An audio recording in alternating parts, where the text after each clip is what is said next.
Buongiorno a tutti signori, bentornati sul nostro canale. Doppio aggiornamento che vi voglio dare oggi.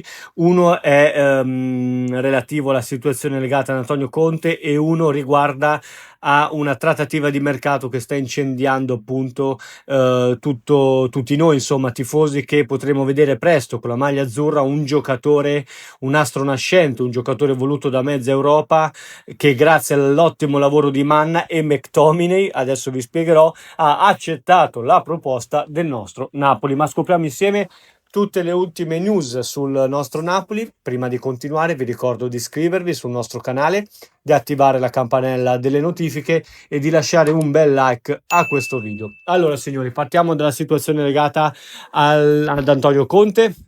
La brutta sconfitta contro il Bologna ha lasciato un po' uno strascico intorno al nostro allenatore, che sicuramente non digerisce mai una sconfitta, ma né tantomeno quando una sconfitta arriva in questa maniera con una squadra assolutamente moscia e priva di ogni reazione. Antonio Conte ha avuto insomma un colloquio con lo spogliatoio dove ha chiesto di tirare fuori gli attributi, di tornare a essere, diciamo, più orgogliosi di vestire la maglia del Napoli. Insomma, ha spronato tutti i giocatori a prendersi le proprie responsabilità per uscire tutti insieme da questo momento negativo.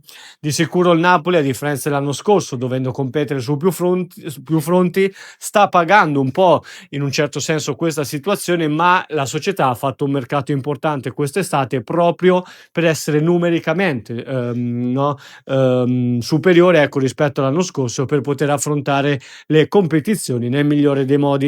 In queste ore De Laurentiis ha contattato Antonio Conte, c'è stata una chiacchierata.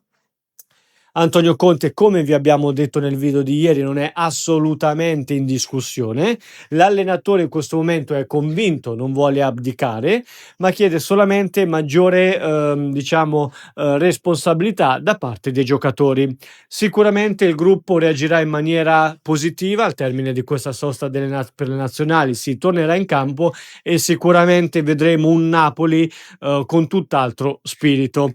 Nel frattempo il mercato si avvicina, è vero che mancano ancora 2 mesi, ma le trattative sono già in corso, perché ogni big europea giustamente non vuole arrivare diciamo all'ultimo, soprattutto nel mercato di gennaio, che è un mercato particolarmente difficile. Vi segnalo che in questo momento Maino del Manchester United ha accettato la proposta del Napoli.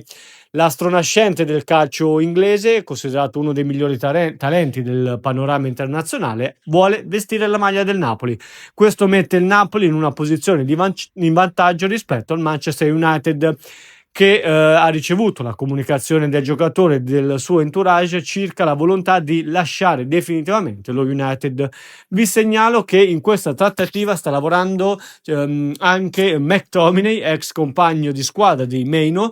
Ne hanno già parlato, il giocatore ha chiesto informazioni a McTominay sulla città di Napoli. Ovviamente è arrivata una relazione perfetta del nostro McTominay, quindi scusate, Napoli meno, un affare veramente caldo, quindi prepariamoci a vivere quello che potrebbe essere un colpo di caratura internazionale per il nostro Napoli. Ditemi cosa ne pensate nei commenti, vi lascio in sovraimpressione le solite 2 schede per ulteriori aggiornamenti. Grazie per essere stati con noi.